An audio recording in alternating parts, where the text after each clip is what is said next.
రెండు తెలుగు రాష్ట్రాల్లో సంచలనం సృష్టించినటువంటి ఫోన్ ట్యాపింగ్ కేసులో ప్రణీత్ రావు అరెస్ట్ అవ్వడంతో కేటీఆర్కు జ్వరం వచ్చిందా?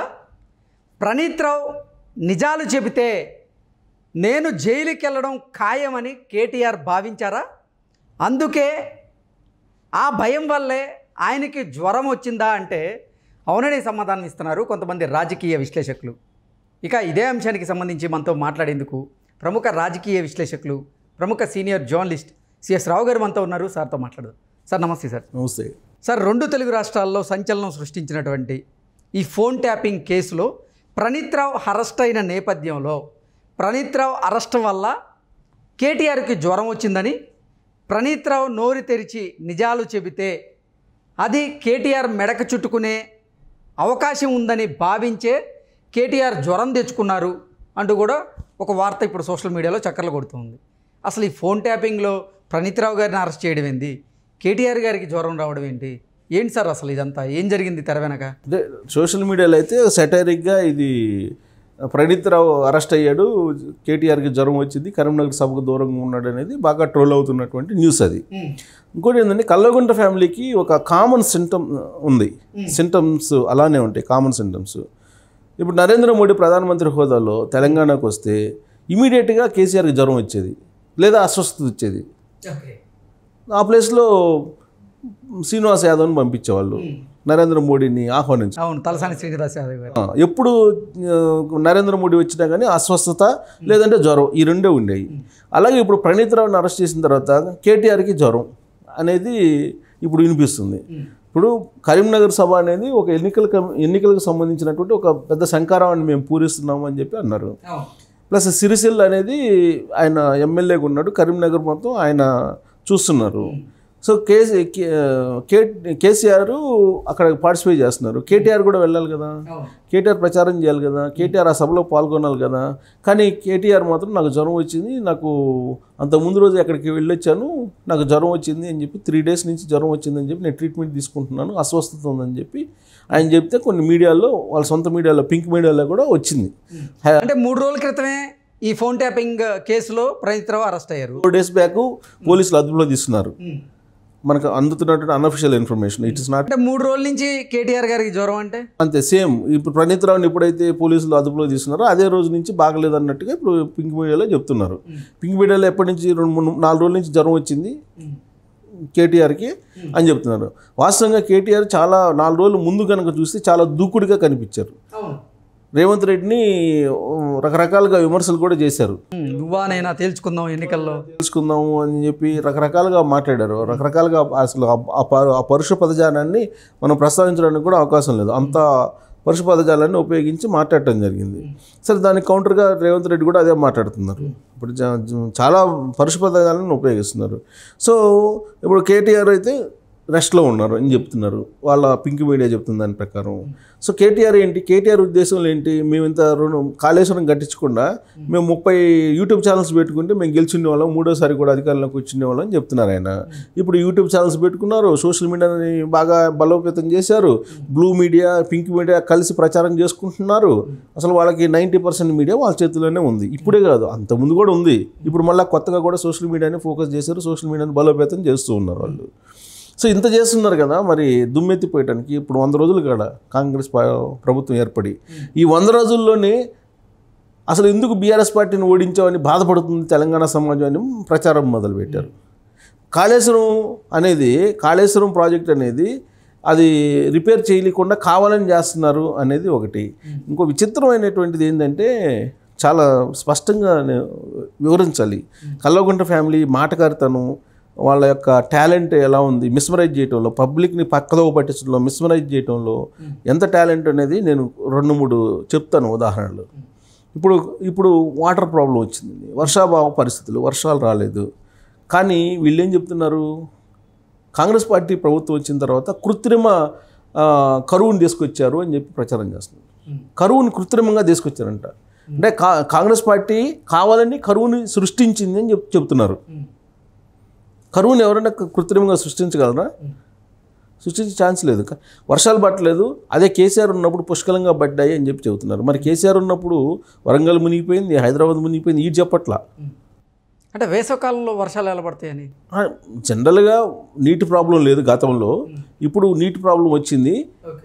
గతంలో ఇలా మంచినీళ్ళు లేకుండా నీళ్ళ ప్రాబ్లం ఉండేది. 10 సంవత్సరాల్లో ఎప్పుడు కూడా కేసీఆర్ ముఖ్యమంత్రిగా ఉన్నప్పుడు ఈ సమస్య లేదు అని చెప్తున్నారు వాళ్ళు. అసలు విచిత్రం ఏంటంటే, ఆశ్చర్యకరం ఏంటంటే కరువుని సృష్టించారని చెప్తున్నారు. అది పెద్ద విచిత్రం. కల్వకుంట్ల ఫ్యామిలీ టాలెంట్ అది. తర్వాత ఇంకొక 2 విషయాలు చెప్తాను నేను.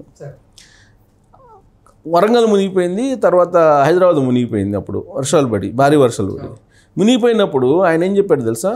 క్లౌడ్ బరస్ట్ అని చెప్పాడు. అది క్లౌడ్ బరస్ట్ మనం చేసేది ఏం లేదు, అది క్లౌడ్ బరస్ట్, అది విదేశీ కుట్ర అని చెప్పాడు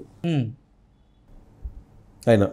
అవును, పెద్ద చర్చనీయాంశంగా మారింది అప్పుడు. విదేశీ కుట్ర అని చెప్పాడు ఆయన. పెద్ద చర్చనీయాంశం కదా మరి, విదేశీ కుట్ర అని చెప్పాడు. అంటే ఏదన్నా జరిగితేనేమో విదేశీ కుట్ర, లేకపోతే ఇంకోటి చెప్తారు. ఇప్పుడు కరువునేమో సృష్టించారంట కాంగ్రెస్ పార్టీ అని చెప్పి చెబుతారు ఆయన. ఇంకోటి ఏందో నాకు గుర్తు రావట్లేదు, ఇంకోటి కూడా భలే ఇట్లాంటివి చెప్పారు ఆయన. ఇప్పుడు ఏదైనా జరిగినప్పుడు కరోనా ఏం చెప్పాడు ఆయన అసెంబ్లీలో? ఏం చెప్పాడు?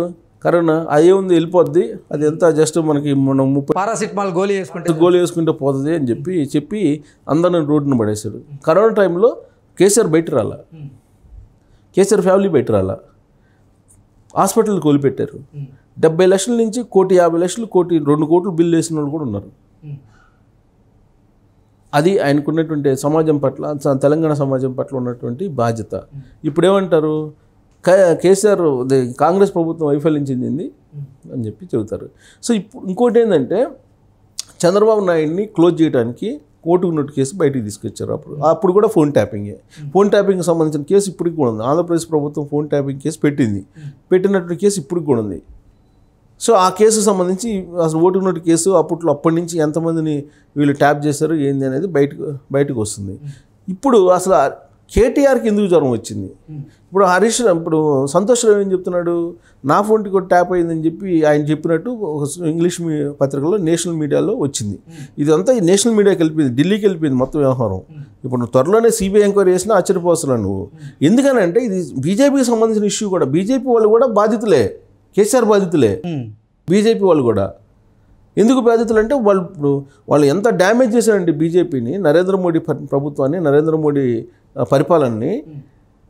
ఇక్కడ ఫామ్ హౌస్ ఫైల్స్ అని కేసు వచ్చింది కదా, ఎమ్మెల్యేలు కొనుగోలు చేయడానికి వచ్చారు వీళ్ళు బీజేపీ వాళ్ళు అని చెప్పి ఆ మొత్తం సీసీ కెమెరాల్లో షూట్ చేసేసి ఆ ఫుటేజ్ని మొత్తాన్ని కూడా అన్ని రాష్ట్రాలకు సంబంధించినట్టు, అన్ని పార్టీలకు సంబంధించినటువంటి అధిపతులు, తర్వాత అన్ని రాష్ట్రాల హైకోర్టుకు సంబంధించినటువంటి జడ్జిలకి, చీఫ్ జడ్జెస్కి, అన్ని హైకోర్టులకి, అలాగే సుప్రీంకోర్టుకి, రాష్ట్రపతికి, అలా అందరికీ పంపించాడు.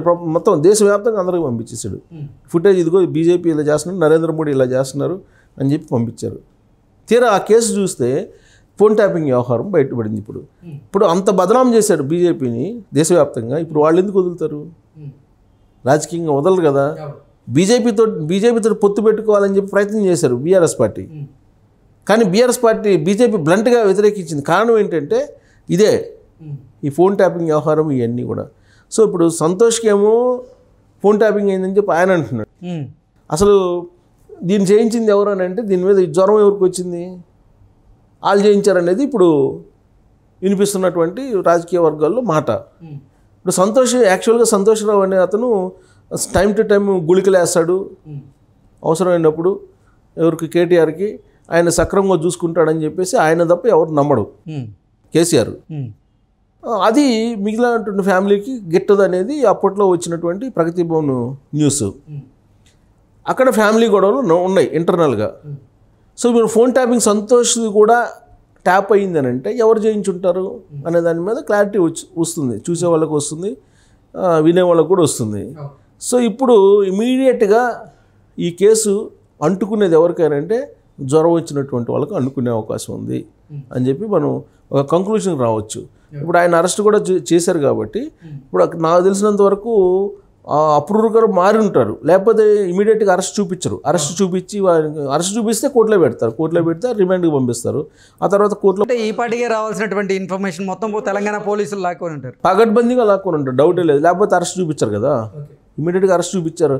4 days ఉంచుకొని అరెస్ట్ చూపించారు కదా, అంటే అరెస్ట్ వాళ్ళకి కావాల్సిన ఇన్ఫర్మేషన్ మొత్తం వచ్చింది కాబట్టి నీకు అరెస్ట్ చూపించుంటారు. సో డేటా రీట్రీట్ చేసినప్పుడు మొత్తం డేటా వచ్చేస్తుంది కదా. అవును. దాంట్లో ఉన్న రహస్యాలు కనుక బయటకు వస్తే కేసీఆర్ జీవితకాలం, కేసీఆర్ కల్వకుంట్ల ఫ్యామిలీ జీవితకాలం కూడా ఆ కేసు నుంచి బయటకు వచ్చేటువంటి అవకాశాలు ఉండవు. Okay sir, thank you so much.